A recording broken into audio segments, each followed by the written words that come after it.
देखिए हर खबर यहीं पर, सब्सक्राइब कीजिए TV9 भारतवर्ष।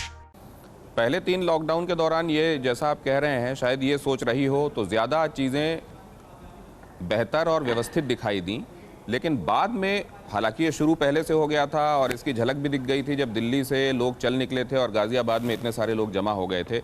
उनको वापस ले जाया गया, समझाया बुझाया गया। मैं प्रवासी श्रमिकों की बात कर रहा हूँ।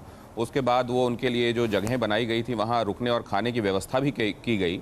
लेकिन आपको लगता है क्या उसके बाद उनके साथ कम्युनिकेशन नहीं रखा गया? उनको ये नहीं बताया गया कि आपको धीरे धीरे घर भेजा जाएगा या हम आगे आपके बारे में सोच रहे हैं, आपके परिवार का ख्याल रखा जाएगा, और इसलिए इतनी बड़ी तादाद में लोग सड़कों पर नजर आए उसके बाद?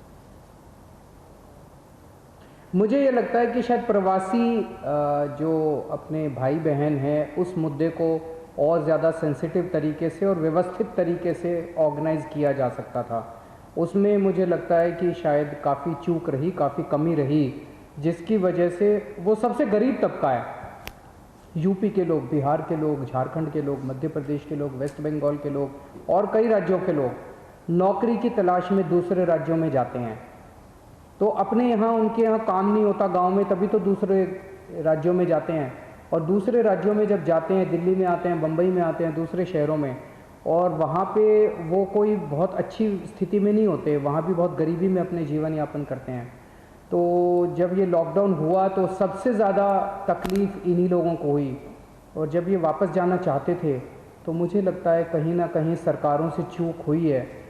हम सब लोगों को मिलके इसको ज़्यादा सेंसिटिव तरीके से करना चाहिए था। दिल्ली में हमने इसके लिए काफ़ी व्यवस्था की थी, इनके खाने का इंतज़ाम किया था, इनके रहने का इंतज़ाम किया था। डेली दिनेश जी हम 10 लाख लोगों को खाना खिलाते हैं, लंच भी और डिनर भी, 10 लाख लोगों को कुक्ड खाना, और 1 करोड़ लोगों को हमने फ्री में राशन बांटा है। पिछले 2 महीने से बांट रहे हैं, अगले महीने भी फ्री में राशन देंगे। तो इनको किसी तरह की दिक्कत ना, उसकी पूरी व्यवस्था की। फिर हमने पिछले दिनों एक वेबसाइट भी चालू की कि भाई जो लोग अपने अपने घर जाना चाहते हैं वो इस पे रजिस्टर करें।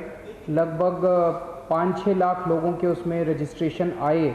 उनके लिए हमने खूब गाड़ियों का, ट्रेन का इंतज़ाम किया। अब आपको ये जान के आश्चर्य होगा कि अब लोग जाना नहीं चाह रहे। जिन लोगों ने रजिस्टर किया था वो भी नहीं जाना चाह रहे। अब जैसे जैसे इकोनॉमी खुल रही है, उनको यहीं पे मौके मिल रहे हैं, यहीं पे नौकरियां मिलने लगी हैं, तो अब उन्होंने अपने वापस जाने का प्लान टाल दिया है।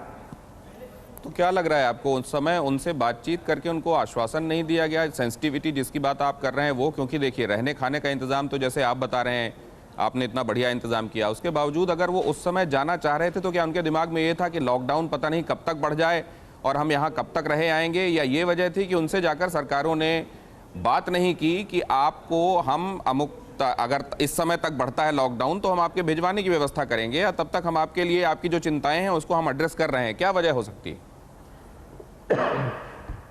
देखिए उस वक्त वो बस घर जाना चाहते थे, ये इमोशनल इशू था। दिल्ली की मैं बात बता सकता हूँ, दिल्ली का, बाकी राज्यों का मैं नहीं बता सकता। दिल्ली के अंदर हमने उनके लिए शानदार व्यवस्था की थी। और एक दिन एलजी साहब खुद 3-4 सेंटर्स के अंदर गए और उन्होंने उनसे बात की, भाई आप लोग सही हैं?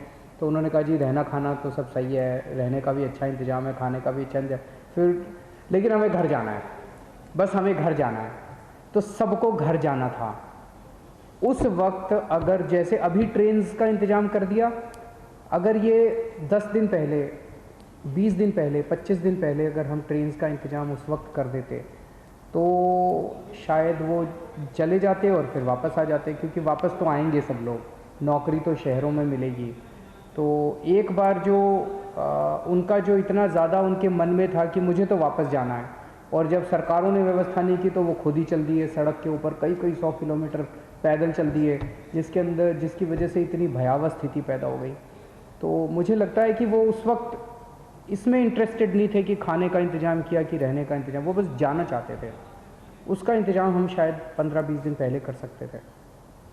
परवाह देश की, सोमवार से शुक्रवार रात 10 बजे TV9 भारतवर्ष पर।